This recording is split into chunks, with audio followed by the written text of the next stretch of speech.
I recorded to the cloud. That's okay, right, Ronnie? Okay, here you go. Good afternoon, ladies and gentlemen. Today I will be speaking to you about the current state of journalism and specifically investigative journalism in Russia. If you happen to grow up in Russia in the 90s, like me, you probably remember the difficult times that we had. You remember perhaps that fruits and vegetables were in short supply. Our grandparents had to stand in line for a long time just to, buy a watermelon. And many Russians don't have very fond memories of the 90s. These are the so-called wild 90s. But in one respect, there was a positive highlight, which is that the press was actually doing quite well. It was free, it was flourishing, and especially in the late 90s, there were all kinds of magazines, newspapers, TV channels, and all of this changed in the early 2000s when the government clamped down on the free media.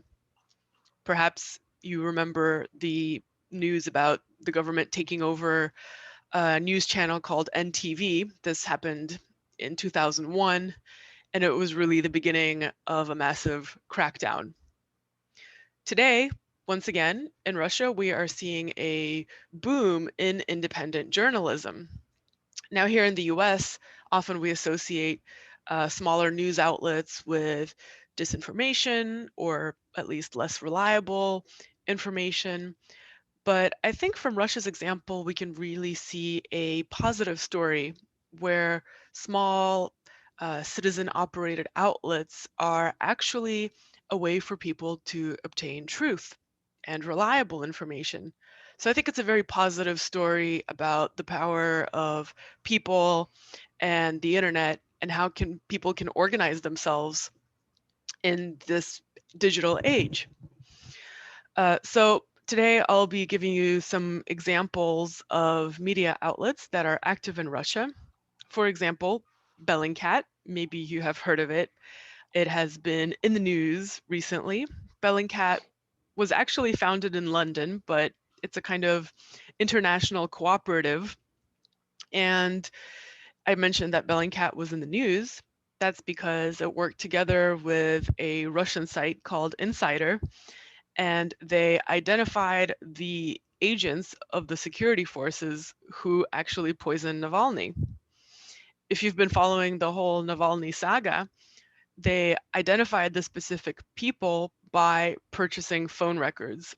Now, these are actually available to anyone. For a few hundred euros, you can buy someone's phone records in Russia that will show you where the person was. This practice is somewhat controversial, so other media outlets, such as the New York Times, they generally refuse to pay for data or for information. But this was not out of the question for Bellingcat. So Bellingcat went ahead, bought some phone location data, and they identified people who kept traveling with Navalny from Moscow to other cities and back. And basically, they figured out that this was the team of people who poisoned him. And in a particular twist of the story, Navalny actually called one of the people on this team and he impersonated someone from the government and he got the guy to confess on camera that he was involved in the whole operation to poison Navalny with Novichok. The agent in question was actually in charge of cleanup, but still, just imagine getting an agent from the Secret Services in a recording confessing to his crime.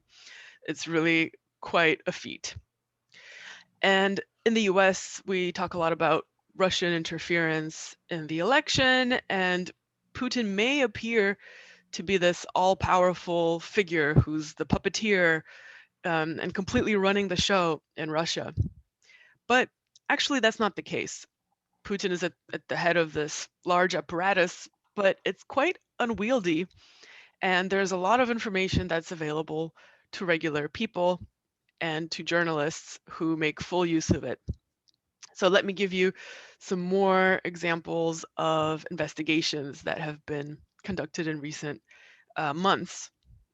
Now, the one that I think maybe you have heard about is Navalny's investigation of the so-called Putin's palace. This is a gigantic complex that Navalny claims Putin built in southern Russia. And it's a complex that includes an indoor hockey rink, vineyards, um, all kinds of facilities. It's a really palatial structure. And Navalny managed to fly a drone over this palace to obtain aerial footage. And then he made a video about it, which is on YouTube, and it has over 100 million views. This is what Navalny describes as the world's biggest bribe. So he made this video about the opulence of Putin and his friends, and it really attracted a lot of attention in Russia because Putin's image, in part, is based on this idea of him being a regular guy, not particularly corrupt, kind of a relatively simple, down to earth person. And obviously, this gigantic palace really clashes with that image. So that's one example of a video that became extremely popular. Another example is a investigation that was done by a nonprofit. The nonprofit is called Proekt or Project, and they investigated what is purported to be Putin's secret family. So there's a woman living in a very exclusive part of St. Petersburg, and her daughter does bear quite a resemblance to the Russian president. So it's purported that she was the lover of Putin and that they have a daughter together. And this nonprofit concluded that she received $100 million, that's right, dollars, from the Russian state in wealth, which she used to purchase real estate and, in general, lead quite a lavish lifestyle. And there are other examples. For example, the media outlet Meduza uncovered corruption in the Moscow government. So, for example, they published information about the deputy mayor who, um, through corruption, was able to build a real estate empire in Moscow. From these examples, you can see that the situation in Russia with the media is quite good right now. Well, in terms of these independent outlets, they are flourishing, they are active, they're publishing numerous reports. And I have to say that journalists are quite cautious. They feel that this period can't last, especially after such explosive investigations, and they're just basically waiting for it to come to an end. And I think it would be appropriate here to mention some of the difficulties encountered by journalists because they are up against the state, after all. And they encounter all kinds of difficulties, last but well, not the least of which is in the criminal system. For example, in the Russian criminal code, it says that it's illegal to, quote, provide financial, technical, consultative, or other kinds of assistance to foreign states, international or foreign organizations, or their representatives. So this other kinds of assistance that the criminal code is talking about, well, it could really mean basically anything. And foreign organization could be any kind of foreign organization. It's not clearly defined. So it could be, a media organization. And if you violate this law, you could be accused of treason, or you could be accused of being a foreign agent. And it's very easy to accuse someone of being a foreign agent in Russia. For example, they could bring charges against you if you just repost something on Facebook. Let's say Radio Free Europe made a post, you repost it, you attract a lot of attention. Well, you could face charges of being a foreign agent. So the situation is still very precarious for these journalists.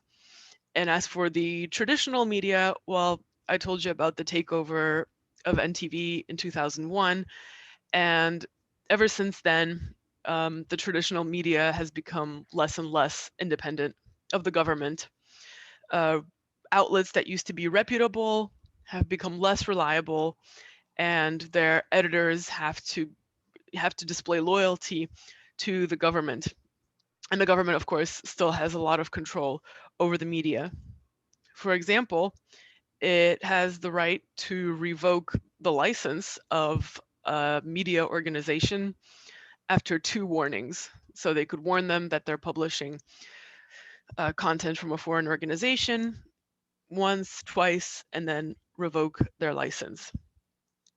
Of course, journalists in Russia are also in physical danger. Since 2000, 24 journalists have been murdered, and only one of these deaths was investigated. So not only could you face legal consequences, but you could also suffer physical consequences. Against this backdrop, thank goodness there is a vibrant investigative media in Russia, mostly focusing on corruption at the moment. Uh, some journalists view corruption as a kind of tumor that has metastasized and spread in Russia and is a very serious problem. Others actually view it more like the skeleton that holds together the whole government, because indeed it is a very serious problem.